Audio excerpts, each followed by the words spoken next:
flashback. And thinking back to that, it really helped me understand one thing.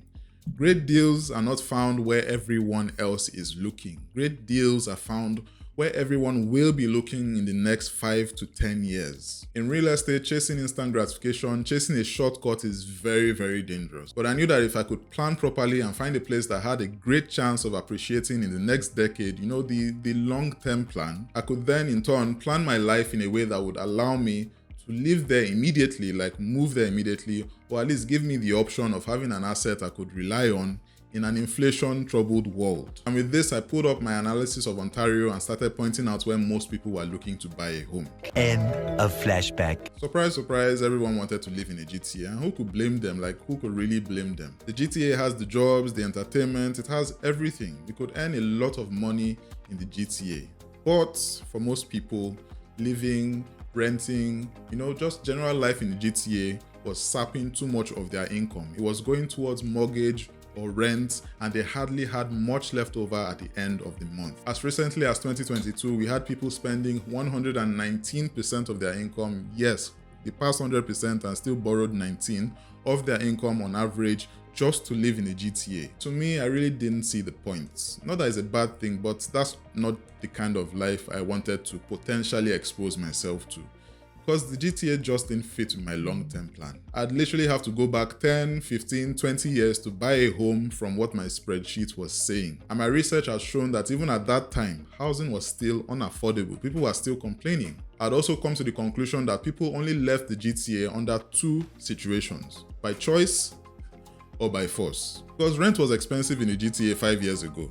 Right now, today, we have people paying $3,000 a month for a one-bedroom. Most people today are increasingly being forced to move to a smaller place in the GTA if they can still afford it, or have that $3,000 go towards a mortgage on a house that's out of town. Now, this is not a bad thing, just to be clear, but the problem in making these life changes under these circumstances, under force, is that in desperation, people kind of take whatever it is that they can get. No opportunity to plan, no privilege of choice. The housing crisis in Toronto, and by extension the GTA, had started long before I was born. So it was easy to find empirical evidence and precedent to follow. Now, for people that didn't want to live smaller in the GTA or leave the GTA by force, or people that just wanted an opportunity to own a home with more space for their families, these guys used the hell out of that opportunity. They planned everything down to the T because they had a choice. And even at that, there was a pattern I discovered by looking at what home builders outside of the GTA were offering compared to their counterparts in the GTA. And based on that, these people that wanted to move by choice wanted three main things. Number one, good property appreciation. Number two, good house hacking or rental prospects that allow them to subsidize their expenses. They were not poor people at all, in my opinion. They just wanted to inflation-proof their income. And number three, obviously, they wanted good job prospects. At that time, I didn't have the tools I have now as a realtor to try to make more educated guesses about economic migration patterns within Ontario. That's a mouthful.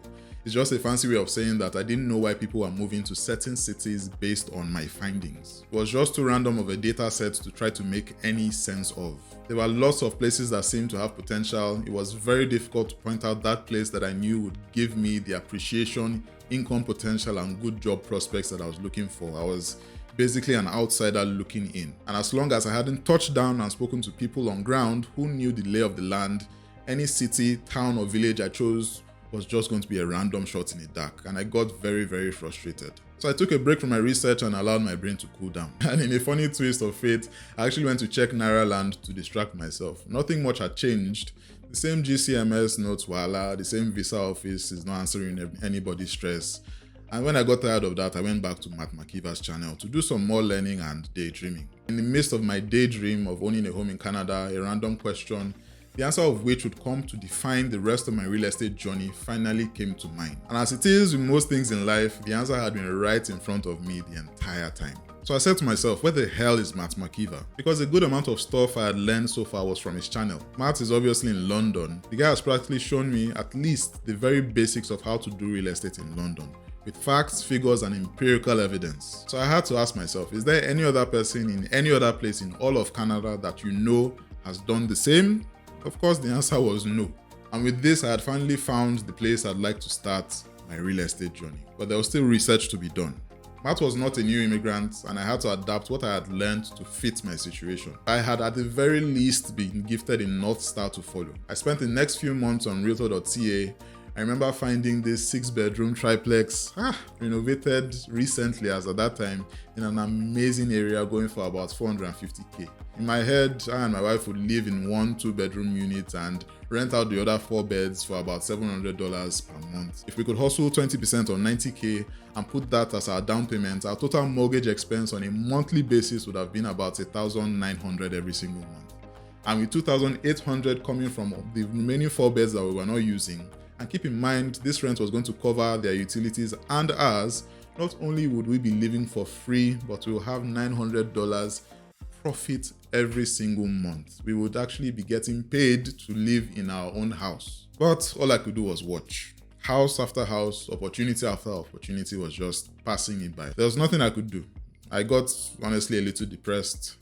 Too much knowledge has started to weigh on me. So I stopped my research entirely and focused on other things. Because it was a few months to December, still hadn't heard anything from the visa office after writing so many letters, but I chose not to focus on that because I was getting married that December and I refused to allow this to disturb one of the happiest moments of my entire life. The plan was for us to get married and leave for Canada after the wedding, but the visa office had other plans, and I still remember the nice lady that saw my wife crying as we were saying our goodbyes after the wedding at the airport. She came, she took my wife's hand and let her know that everything was going to be okay. And if perchance you're watching this, madam, thank you very much. That thing meant a whole lot to me. And as they disappeared into the terminal, I just hoped and prayed that I'd join her soon. Late January 2019, after about 19 months of waiting, I got an email asking me to come to the Accra visa office for an interview. It wasn't the email that I was looking for, but it was progress, and I was happy about it and completely terrified. I booked my hotel and my tickets immediately, no time to waste. A few days later, I got another email telling me that the interview date had been moved. But because I had just had to let them know that I had already booked my ticket and my flights, they just kind of squeezed me in. There was so much going on, but finally, I got that date. I remember the interview being very, very tense, and I went back to my hotel knowing that I had done my very best. I felt like the interviewer was being a bit condescending. We had almost exchanged words at some point.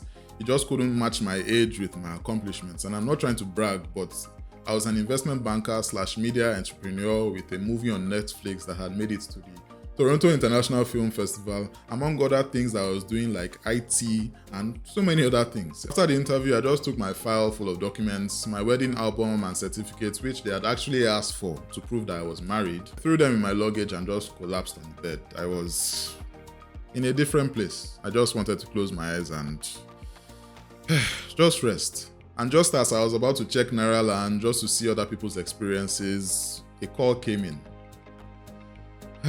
And I'll never forget, it was, "Mr. Macaulay, please come to the office. You've been approved." I got back to Lagos and I went straight back to my studio. It was time to finish what I had started. I locked in on London, Ontario as my final destination, even though a smaller city very close by called St. Thomas was seriously catching my eye. Like it was entering my eye, I won't lie. But regardless, the plan was to get a multi-family home with a great income earning potential so we could live for free. That was the mantra, that was the fire movement. Before long, I booked my Egypt Air flight to Toronto Pearson. I said goodbye to my family, my friends, my business partners. And after a long layover in Cairo, I found myself waking up to the sound of hurried footsteps. And we were finally together again. It was one of the happier moments of my entire life. I couldn't sleep that night. It wasn't coincidence that the street that we were on was called Financial Drive. And as I looked at the Brampton night lights, it was finally time to execute. All those months of planning, it was now finally time to put it to good work. But I remember the quote from one of the greatest philosophers of our time, Mike Tyson.